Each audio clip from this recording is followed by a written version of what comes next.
سەرۆک ترامپ وێڕێ بدە ئاشکرەکردنا بەلگەیەک نهێنی سەبارەت دژاتیکردناوی ji aliyê hinek karbedestan ve.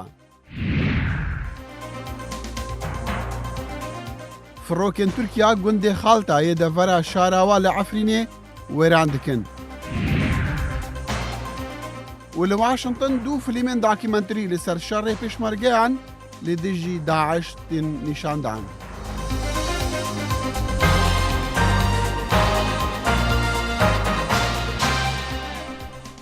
سلااو و ڕێز و هیڤین دەمە خۆش دەگەڵ کورد کۆنەکشن ji dengê ئەمریکا li Washington. کورد کۆنەکشن هەموو ڕۆژانی هەینی و سێشەموان لە بەشی کوردی دەنگی ئەمریکاوە ئامادە و پێشکەش دەکرێت و کەناڵی NRT ڕاستە و خۆ بەخشی دەکات. دەستپێکی کورد کۆنەکشنی ئەم ڕۆژمان لە وڵاتە یەکگرتووەکانی ئەمریکاوەیە. کاربەدەستێکی کۆشکی سپی دەڵێت سەرۆک داناڵد ترامپ بەرنامەی هەیە کۆنگرێسی ئەمریکا لە بڕیارێکی خۆی ئاگادار بکاتەوە سەبارەت بە ئاشکراکردنی یاداشتێکی نهێنی لەسەر ئەوەی گەورە کاربەدەستانی جێبەجێکردنی یاسا بێلایەن نەبوون بەرامبەر سەرۆک ترامپ.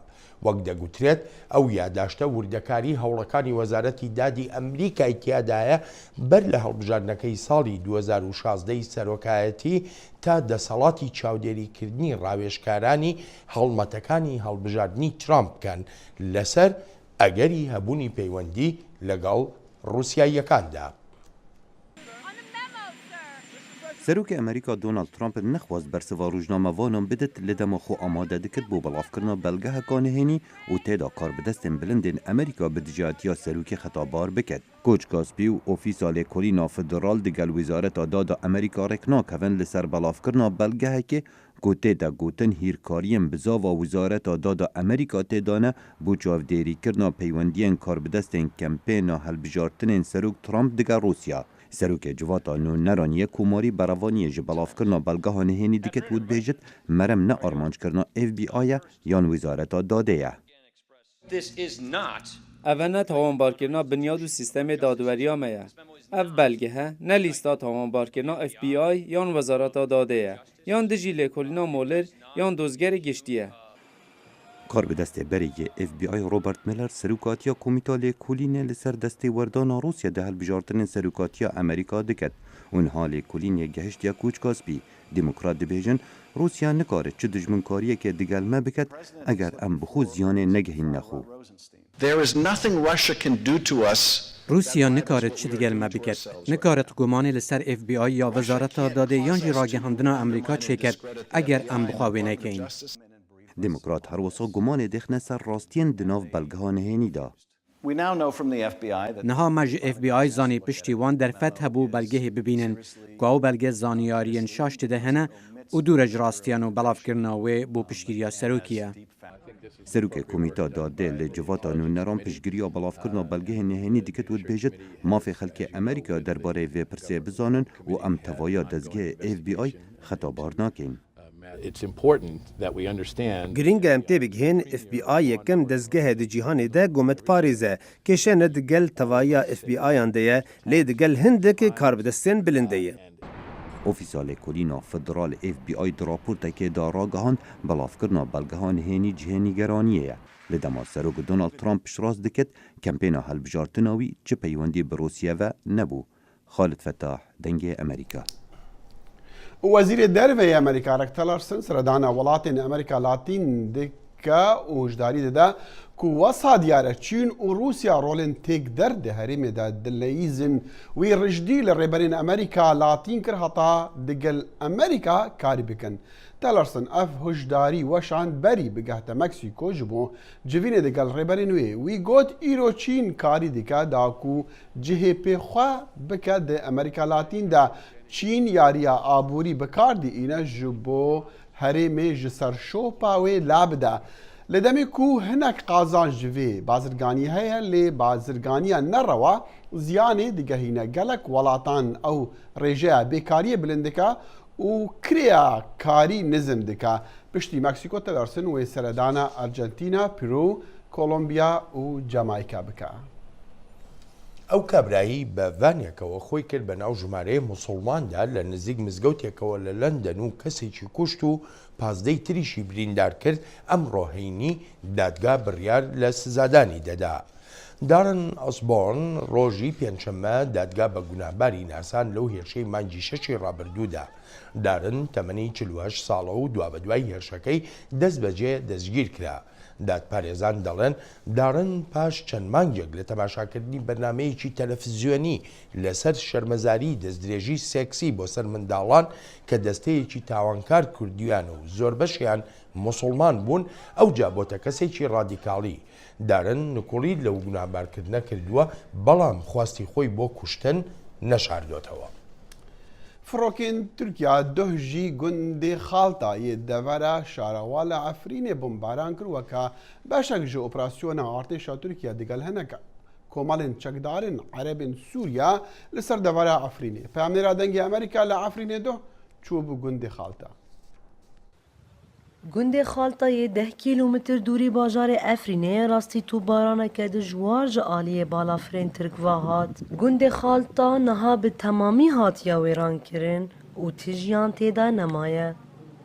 Rûxandina avahiya şêwazê ku pê hatine rûxandin diyar dike ku ne tenê medfeîl vir hatiye armanjkirin yan jî medfeîyê ev gund armanj kiriye lê ziyana gihandiya gund di encama tûbarana ku bi balafirên li ser vî gundî çêbûye.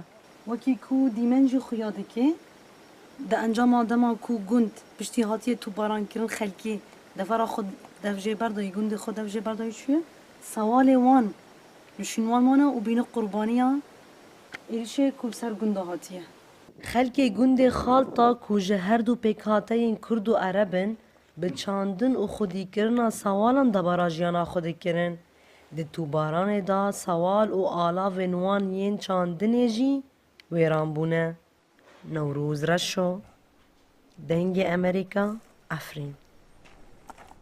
دوو هەفتە بەسەر هێرشەکانی تورکیادا تێپەر دەبن بۆ سەر شاری کوردنشینی ئەفرین و شەڕەکان قورسن.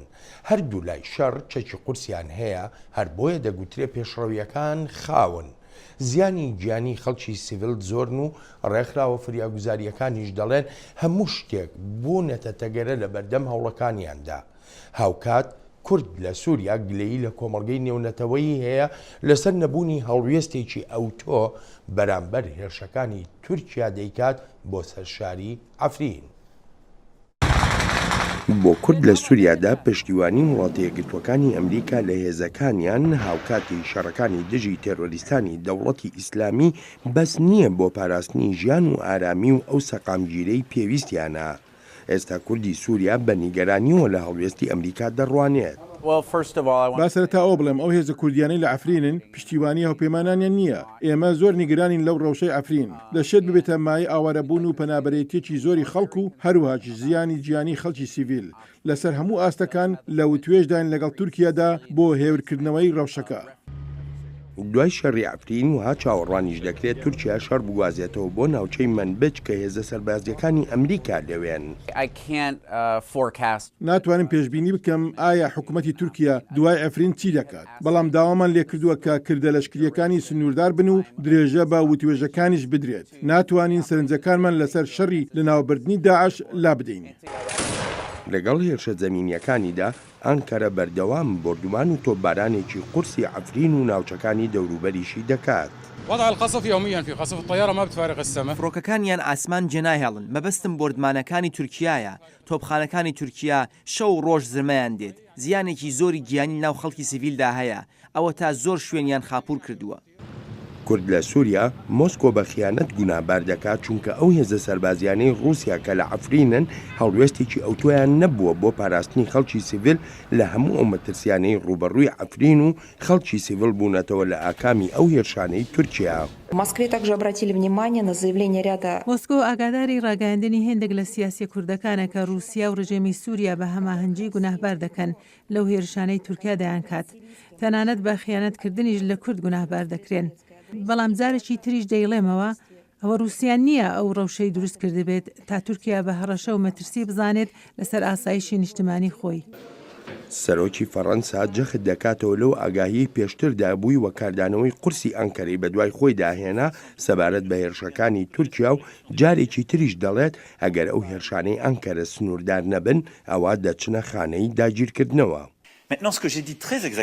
ڕێک و ڕەوان ئەوەی لە سەرەتای هەفتەیەدا وتومە ئەوەیە هەندێک سەر لە تێکچوون هەیە لە سەرزەوی ئەگەر کردە لەشکریەکان سنووردار نەبن بۆ پاراستنی سنوورەکانی تورکیا و شەڕی تیرۆریزم ئەوە وەک داگیرکاری لێدێت و ئەمەش دەبێتە کێشە وەڵامدانەوەیشی تری پێویست دەبێت جابۆیە پەشیمان نیم لەوەی پێشتر وتومە.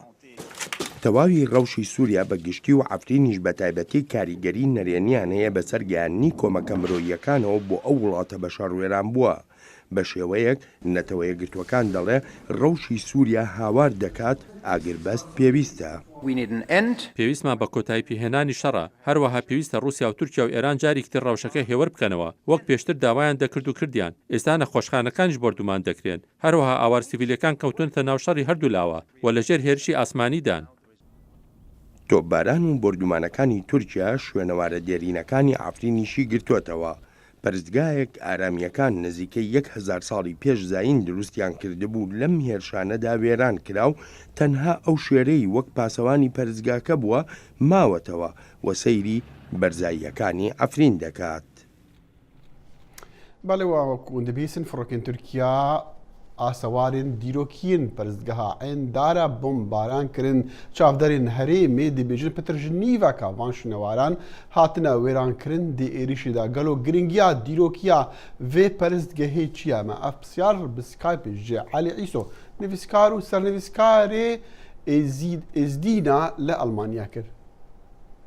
Belê niha telê Endara bi rastî derdora wê دورê 5 کیلومتر ji bajêr Efrîn dûr e di rexê başûr de bi rastî telê Endara kevindarê wê gelekî kevin e nîzîke 1500 sal e hinek dibêjin dwarê dêrokî dike merhela mîtaniya û hinekî dî jî dibêjin dike aramiya lê belê telekî gelekî kevindar e û bi rastî ew tel di rex wê hene rexê Bakur û rexê başûr taybet ê zirar diye rexê Bakur e ew gelekî bombeyê Tirk hate ser.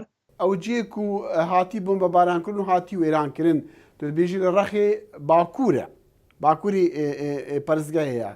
Çi têda bû? Ji çi pêk hatibû? Telê Endara bi rastî gelekî asarê di wê girîng hene û kevindar jî hene. Maka me gotiye ji ehdê mîtaniye ew asarê têda weke şêr têde. Şêr jî nîşanê quwetê bû di miletê berê. Her wiha jî suretê Aliha Eştar jî têda hebû. Her wiha jî nîşaneke ji lingê însana kevrê wê gelekî kevindar in. Ew jî ketiye UNESCO yani UNESCO sar 2011 ev telê Endarê û çend dwarna din li bajarê Efrînê xiste nava dîroka xwe. Belê ez bawer dikim heta li serdemê rejimê jî rejîma Sûrî dema ku desaladar li wir berî belkî 15-20 salan gelek cihên Endara hatibûn bin axkirin rejîmê bi mebest ew wana bin ax dikirin. Belê rastî yani rejîm jî nedixwast ev tiştê dêrokî li bajarê Efrînê hebin lê ne tenê Endar jî dêrokiye nebîhûrî basûta ev dergiş warê dîrokî ne li Efrînê bi rastî ew mebed têda berê dua xwe dikirin mebedê telê Endara weke mebed bû têda miletê berê dua ji Xwedê re dikirin. Derî mebed em karin bibînin ser erdê lingê însanekî heye ling biçekî mezin bû. Bi rastî dest pê dike bi lingê çepê di dûra pêşî tê lingê rastê di dûra diling dikêne hevdi têda xuyakirin nîşaneke got ino însan berê bi çepê dike di dûra bi rastê gav dida di dûra jî disekinî li hember Xwedê xwe dua dikir yani li hember agir dua dikir. Kekê Elî tu dibêjî cihê başûr ku şêrê bi basik têde ne ziyan negihaye. Tu dibêjî ew jî yani nîşana hêzî bû li dercam milletên kevnar. Cihên ku pitir ziyan gihanê watayên wan çi bûn? Cî nîşanekî dî jî li başûr heye bi rastî nîşana Ehromaz de em kana bêje nîşana zerdeştiya nîşana rûyê jî têda heye nîşana agir têda heye ew gişt nîşana gotê xuyakirin ew milletê berê milletê guberê gişt berê xwe didan rûyê got ji wan re digot got rû weke nîşaneke guhebûna Xwedê heye hinekî dî jî milletê got berê xwe didan agir qudsiyetê agir di nava wan de hebû û her wiha jî weke min gotiye nîşana quwetê ew şêrê got li baderî mebed di şêr hebûn heta nîşana Ebulhol jî têda ye nîşana Eştar jî têda yani gelek nîşanê kevindar di telê Endarê de heye em karin bêjin dîrokî 1500 sal e. كاكي علي تو دبيجي او ليونسكو تو ماركرينا لي يونسكو نتويني قلتي تشكري يجبو مثلا بشتي طيبجي او جهاتنا بمباران كرنج علي تركانفا حیان های یونسکو تا او خودر نخست نشان در نخستیه نه تقریر که نه ریپورتاج که سروی مسئله لبله سوریا مرکز ثقافی سوریا اونان تقریر که خودر خستن سروی واره اشتغلین و ترسکی مزن های نه تنی عنداره ترسکی مزن های ایرو اثار ندن کلی سمعان جی های او جی دبن بومبای ترکا گوله کفن و پر در هنه جیگیش اثار العفرینی هنه او جی خطر که وان مازن هیا گو تخنه بن بومبای ترکا بله باشا کمال دیین تیرودست کمال دیین چاکدار اوین بو نمونه داعش و جبهه نصر وانا دستی وان نگهایا وان شو نواره حتا نها او ناجي حيانها نكتنا واغن دوار ديروكي جبر جوان بتشكي دورا لاف حيانها بومباي تركا ديجي فان واري ديروكي ل ترسكي ديجي مازن هاد واري ملات قوت اف هيزت راديكالي هيزت اسلامي وسلفي جو قاربن باليكاري تركا تكفني دوار ما كردي جبر اونا بنيرينا وان كرد جيش كافرن بنيرينا وان اف باجار كي كافرايا حتى تصريحات وان تاجي جارنا د فيديو دا دبيجن ام هاتنا عفرين وكن يعني او دخازن وارن ئەرمینی و سریانی و ئێزدیەکان لە شاری قامیشلو نیگەرانیەکی زۆریان هەیە وەک پەیامنێری دەنگی ئەمریکا لە راپۆرتەکەیدا ئاماژەی پێدەکا لەسەر پارێزراوی ژیانیان هاوکاتی بینینی ئەو کۆمەڵکوژەی لە شاری کوردنشینی ئەفرین ڕوودەدات بەدەستی ئیسلامیە ڕادیکاڵیەکان و هەروەهاش لەشکری تورکیا. عێریشین سەر عەفرینێ بەردەوام دکن و پرانیا قوربانیا سڤیلن.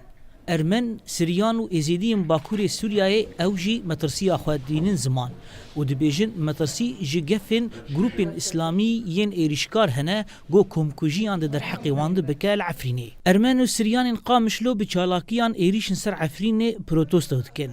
Di heman demê de dibêjin got bav û kalê wan beriya hezarê salan li rastî komkujiyan hatin û niha ev gef li ser wan careke din heye. Elizabeth Goriyê endama desteya siyasî ya Partiya Yekîtiya Siryan li Sûriyayê dibêje divabe civaka navnetewî bêdeng nemîne. هذه السياسة ليست بجديدة. اف سیاستا ننویه و دیروک خود باره دکه. لسر هزر باب و کالن خوا دخوازه سروری خوا لسرگیان گل مای سریان آوا بکه. اوی کمکوژی دجی ارمن و یونانیان کرن و نها دگل کردان دکه. لالی یکیدن. Ajansa Êzdîna got duwarê rewşa êzîdiyên Sûrî de belgeyan kom dike hişyar kir got gundên êzîdiyan li Qestelcendo li Efrînê metirsiyên mezin li ser wê hene. Li aliyekî din çalakî û meşin bigirsayî li bajarên kantona Cezîrê berdewam dikin. Bi deh hezaran ji xelkên kantona Cezîrê ji hemû pêkhateyan tevlî meşan dibin û êrîşin ser Efrînê protesto dikin. Çalakvanê Êzîdî Elî Îso bang li civaka navnetewî kir got fişarê li Tirkî bike û êrîşin ser Efrînê rawestîne. ام بهيفينا جواك دولتي أمم متحدة جي مجلس الأمن جو بريارك خبستينن جوان إيريش جوتي سري كرد مي عفريني Artêşa Tirkiyeyê û hevalbendê wê ji komên İslamîyên radîkal êrîşa xwe li ser Efrînê berdewam dikin û piraniya qurbaniya êrîşê wan sivîlin. Hêviya pêkhateyên Bakurê Sûriyayê ew e got civaka navnetewî fişarê li Tirkî bike û êrîşa xwe li ser Efrînê rawestîne. Zana Umer dengê Amerîka Qamişlo. پەنابەرانی سووریاییش لە ئوردوگاکانی لوبناندا لە ڕەوشێکی ناهەمواردا دەژین لەم سەرماوسۆڵەیی وەرزی زستاندا. شەڕی ناوخۆی سووریا بۆ تەمایی ئاوارەبوونی بە ملیۆنان خەڵک و ئەمەش حوتەمین ساڵە پەنابەران لەم ڕەوشەدا دەژین کە تەنها لە یەکێک لە ئوردوگاکانی لوبناندا نزیکەی 250,000 پەنابەر هەن.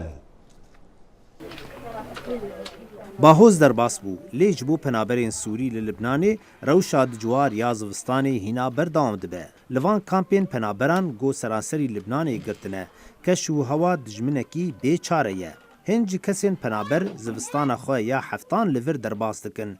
Di şerekî bê hempa de bi baran, seqem û sermaya zivistanî de wekû bahoza dawî Oscar got li Libnanê xistibû.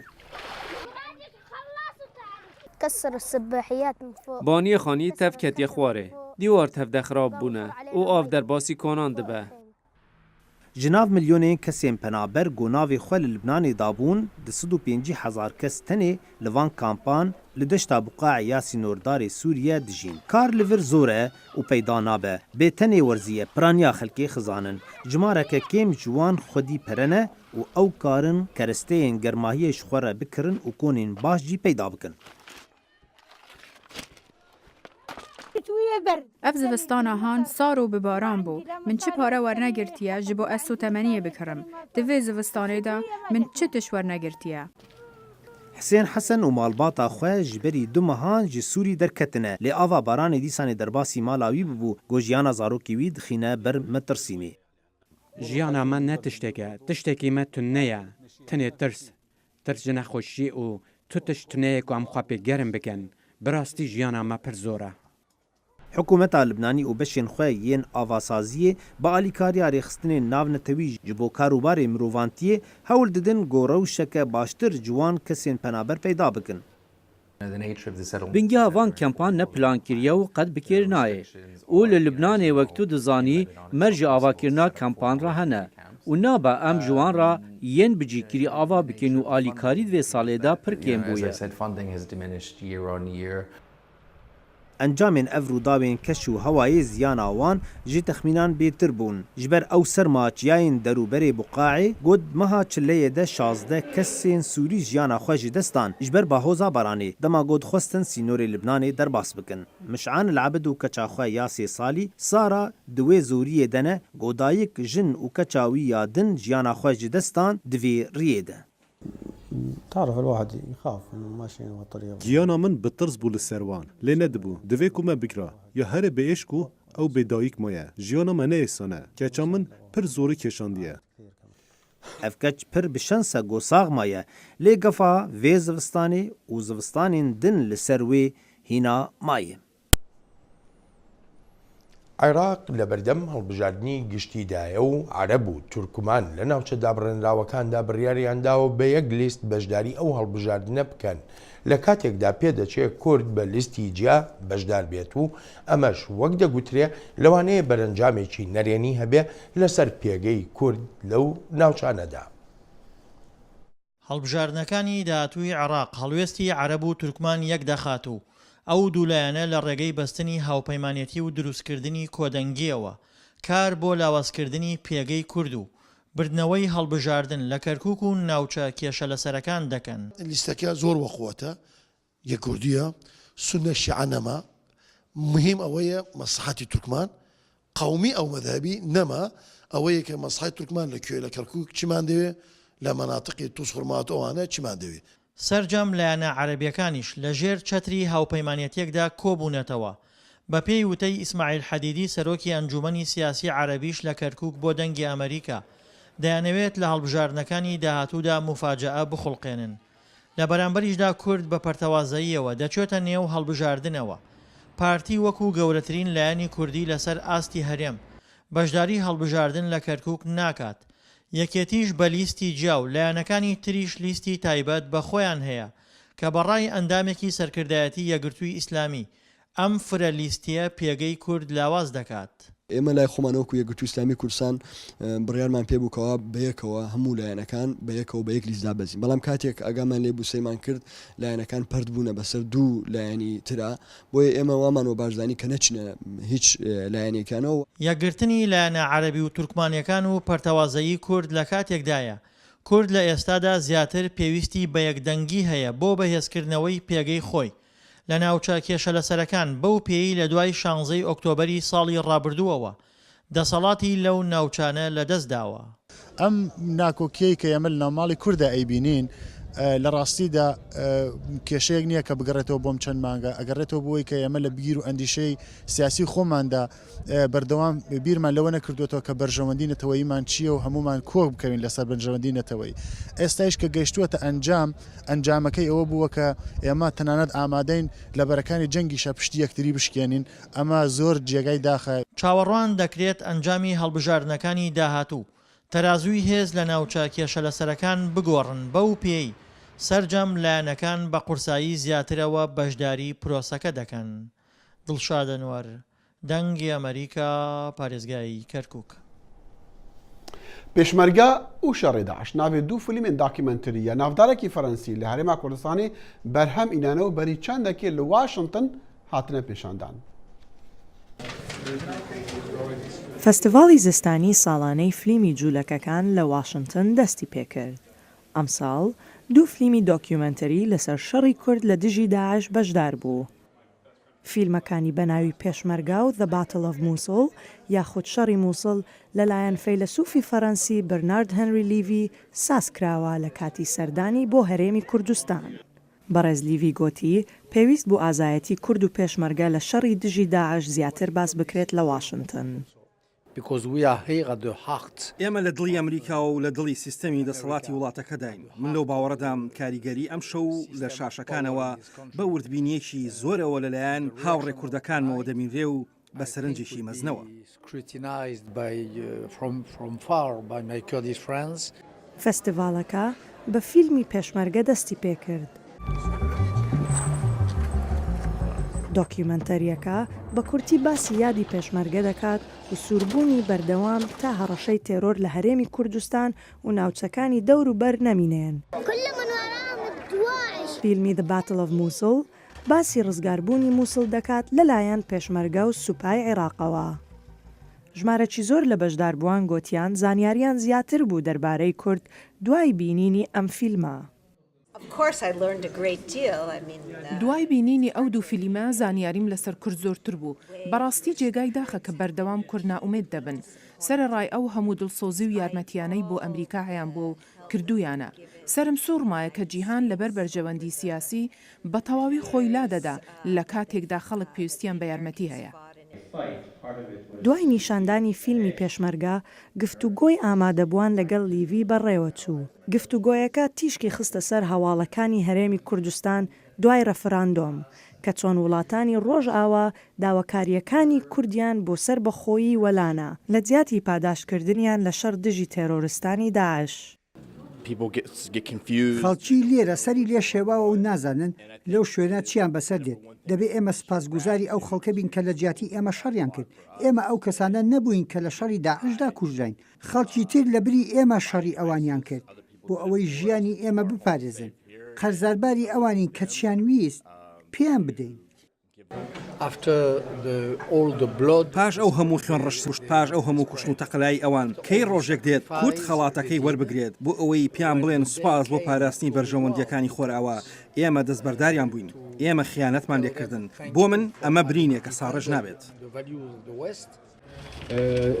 لیڤی بۆ نزیکی ساڵە کونی و هاتوچۆی هەرێمی کوردستان کرد بۆ دەرهێنانی دۆکیومنتەریەکانی. فیلمی پێشمەرگە لە ساڵی 2016 لە فەستیڤاڵی کان بۆ فیلم لە 2 ساتەکاندا مۆڵەتی نمایشکردنی پێدرا. سەمادزەیی دەنجی ئەمریکا. یەکێک بوو لە فیلمە گرنگەکان وەکو باز دەکرا بەداخۆ من نەمتوانی بیبینم. منیش ئامادە نەبووم. هەتا ڕۆژە سێشەمبەی هەر شاد و بەختەوەر بن و خوداحافیز. هەر شاد بن.